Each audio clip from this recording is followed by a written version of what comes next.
Hello বন্ধুরা, welcome to our channel Bong sports আড্ডা। নিয়ে চলে এলাম আরও একটা নতুন ভিডিওতে রয়েছে বেশ কিছু গুরুত্বপূর্ণ আপডেট যা তোমাদের সঙ্গে এই ভিডিওতে শেয়ার করে নেব। ভিডিওটা শুরু করব প্রথমেই এএফসি এশিয়ান কাপ কোয়ালিফিকেশনের ম্যাচ দিয়ে, যেখানে আজকে ভারত মুখোমুখি হয়েছিল থাইল্যান্ডের। ম্যাচটা ছিল ডু অর ডাই ম্যাচ। দুটো দলেই গোল পার্থক্য সমান ছিল, অর্থাৎ ম্যাচ ড্র হলে ম্যাচ যেত পেনাল্টি শুট আউটে। অন্যদিকে ভারত এই ম্যাচটা জিতলেই কিন্তু এশিয়া কাপ, যা অস্ট্রেলিয়ায় হবে, সেটাতে কোয়ালিফাই করত। এই রকম একটা পরিস্থিতিতে ম্যাচ খেলতে নেমে 28 মিনিটে ভারতকে এগিয়ে দেন সঙ্গীতা বাশপোর। প্রথমার্ধে ভারত কিন্তু 1 গোলে এগিয়ে গিয়েই বিরতিতে যায়, তবে বিরতি থেকে ফিরে এসেই থাইল্যান্ড কিন্তু সমতায় ফেরে। এরপর দু দলেই মরিয়া হয়ে ওঠে জয়ের লক্ষ্যে, তবে শেষ পর্যন্ত কাঙ্ক্ষিত গোলটা পায় ভারত এবং এই গোলটাও করেন সঙ্গীতা বাশপোর 74 মিনিটের মাথায়।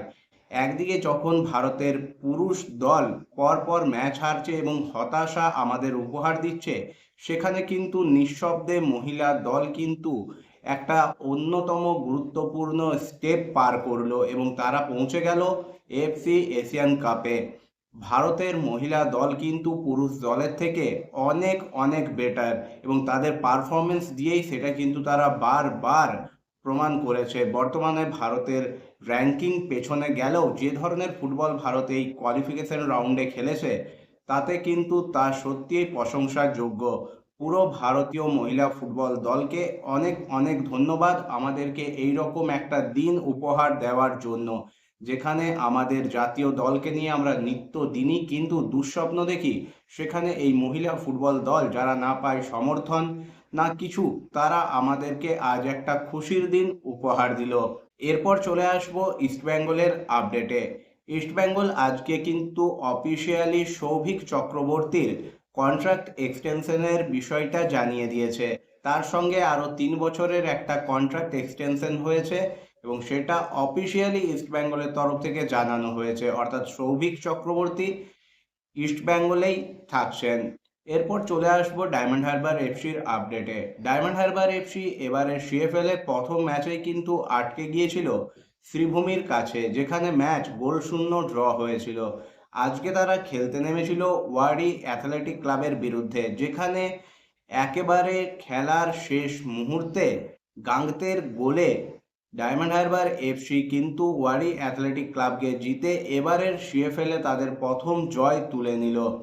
খেলার একেবারে শেষ লগ্নে প্রায় 90-এর পরে যে আরও এক্সট্রা টাইম, সেই 5 মিনিটে কিন্তু গোল আসে ডায়মন্ড হারবার এফসির তরফ থেকে এবং সেখান থেকেই তারা কিন্তু প্রথম জয় এবং 3 পয়েন্ট ঘরে তোলে। এবার চলে আসবো মোহামেডান স্পোর্টিং ক্লাবের আপডেটে। মোহামেডান স্পোর্টিং ক্লাবকে নিয়ে তোমাদের মনে অনেক প্রশ্ন এই মুহূর্তে ঘুরপাক খাচ্ছে। কি হবে মোহামেডানের আইএসএল ভাগ্য? মোহামেডান কি আইএসএল খেলবে না খেলবে না?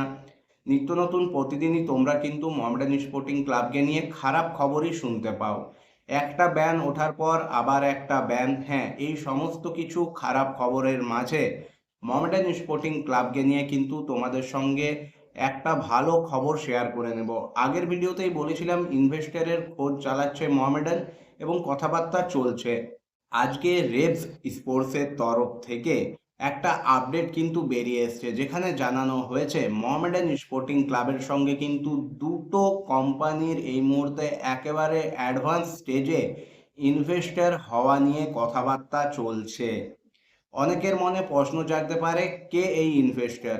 নানা জল্পনা কিন্তু মার্কেটে ঘুরে বেড়াচ্ছে। প্রথমে উঠে এসেছিল শ্রী সিমেন্টের নাম, যদিও তারা কিন্তু ডাইরেক্টলি জানিয়ে দেয় তারা মোহামেডানের স্পন্সর হচ্ছে না।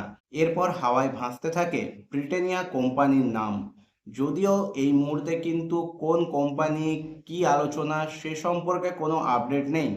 তবে 1 থেকে 1.5 সপ্তাহের মধ্যেই মোহামেডান স্পোর্টিং ক্লাবে কিন্তু ভালো খবরটা আসছে। মোহামেডান কিন্তু নতুন ইনভেস্টর পেয়ে গেছে, এরকমই ধরতে পারো। কথাবার্তা একেবারে ফাইনাল স্টেজে চলছে এবং যেই ইনভেস্টর আসবে তারা কিন্তু মোহামেডানের যে বাকি বা বকেয়া টাকা পড়ে রয়েছে, যার জন্য মোহামেডানকে ব্যানের ওপর ব্যান খেতে হচ্ছে, সেটা পরিশোধ যেমন করবে, তেমনই নতুন সিজনে দল গঠনের জন্যও কিন্তু তারা ইনভেস্ট করবে। অর্থাৎ এতগুলো খারাপ খবরের মাঝে একটা আশার আলো কিন্তু দেখা দিয়েছে। হ্যাঁ, যদিও কে ইনভেস্টর কবে পুরো ডিল ফাইনাল হবে সে সম্পর্কে এখনো আপডেট আসেনি। বারবার বলছি এখনো 1 থেকে 1.5 সপ্তাহ এই বিষয়টা পুরোপুরি ক্লিয়ার হতে লাগবে। তবে এটাই আসার খবর যে হ্যাঁ, ইনভেস্টরের সঙ্গে কথাবার্তা ফাইনাল স্টেজে রয়েছে। দুপক্ষই কিন্তু এক জায়গায় আসতে পেরেছে, কথাবার্তা ভালো জায়গায় রয়েছে।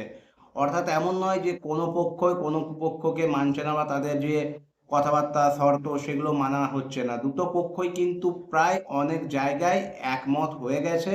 শুধুমাত্র এখন বেশ কিছু যে কাজপত্র রয়েছে, কাগজপত্র রয়েছে, বিভিন্ন বিষয় রয়েছে, লেখালেখি রয়েছে, সেগুলো হওয়া বাকি। সেগুলো হয়ে গেলেই কিন্তু মোহামেডান স্পোর্টিং ক্লাব তাদের নতুন ইনভেস্টরকে নিয়ে ঘোষণা করবে এবং এটা তোমরা ধরতে পারো ডুরান্ড কাপের আগেই। অর্থাৎ ডুরান্ড কাপে নামার আগে মোহামেডান স্পোর্টিং ক্লাব কিন্তু একটা স্বস্তির খবর ক্লাবের সমর্থকদের দেবে, এই রকমটা তোমরা আশা করতেই পারো।